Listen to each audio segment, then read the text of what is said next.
to walk you through how you can make your own wax melt crumbles at home. Right here is the finished product, but I'm going to go through how to get to this from melted candle wax. So right here I am mixing up my candle melt wax with the scents already in there, and I mixed it for 2 minutes.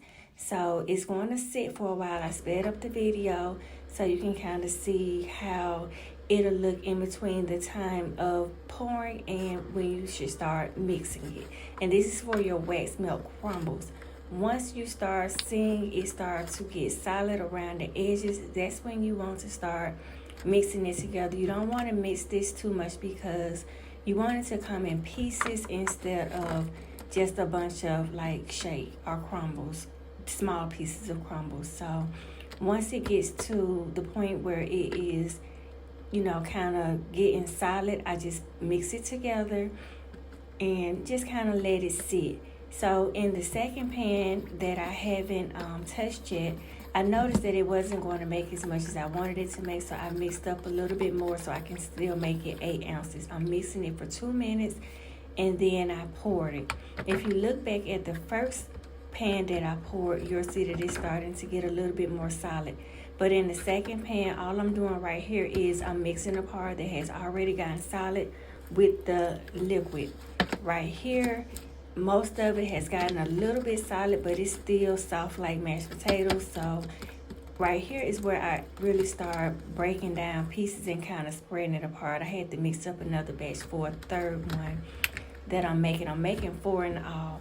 So if you look between the first pan that I poured and the second pan, you can see that the first pan is starting to get where I can break it apart. The second pan is basically just now starting to get to the point of where I should be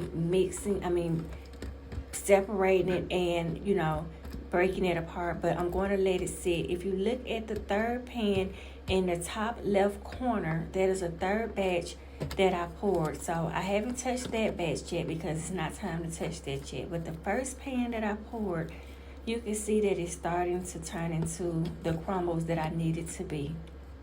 So we're not going to mix it too much. We're pretty much just going to let it sit and let it, you know, kind of get solid on its own. In the second pan, if you look around the edges, you will see where it's starting to get to, when I get ready to start back pulling that down, I'm going to pull from the edges, start breaking it apart. So the second pan is like watery mashed potatoes at this point. The first pan has made it to the point of like the chunks almost. So look at the second pan.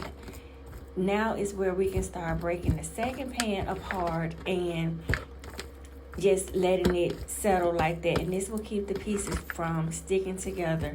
If you see the third pan in the back left corner, it is almost ready for me to start moving it around some. And then at this point I've poured a fourth pan that I am making. So in total I'm making 4 different batches of this. So in real timing, that's not sped up, this process took me a few hours to get from start to finish. But the process that I'm showing you now, it takes about 30 minutes to 45 minutes to get here.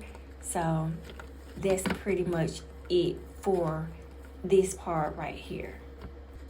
So at this point, the third pan is in the top left corner.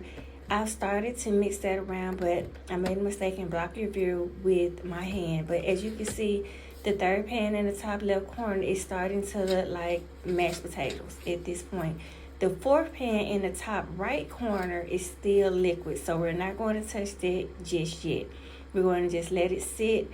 So in between the part of start to finish, at this point I am about 35 to 40 minutes into where I first poured that first batch, and it still looks soft, so it's not really ready to touch it or do anything like that with it yet too much.